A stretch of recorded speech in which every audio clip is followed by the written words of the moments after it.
Hazrati Umarning xalifalik kunlarida Hazrati Umar Oysha onamizni huzurlariga borsalar, Rasulullohning zavjalari, mahbubalarining egnidagi ko'ynaklarida 3 ta yomoq bor ekan.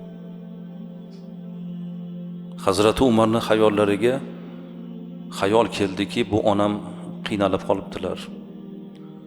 Rasulullohni ayollariga biz e'tibor qilmabmiz degan xayol bilan aytsalarki, onajon, menga ruxsat bersangiz, Baytul moldan sizga oyma-oy mablag' ajratsak, ehtiyojingizni qoplasak, tirikchiligingizni biz zimmamizga olsak. Yo'q dedilar.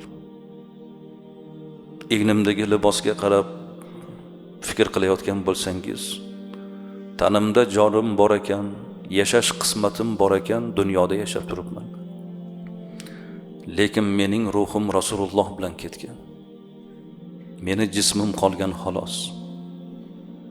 Men ko'zimni yumaman, Rasululloh bilan gaplashaman. Mening ruhim Rasululloh bilan ketgan. Qarang, bu hayotni agar ayol yaxshi ko'rsa, eridan qadr ko'rsa, hayotini baxshida qiladi.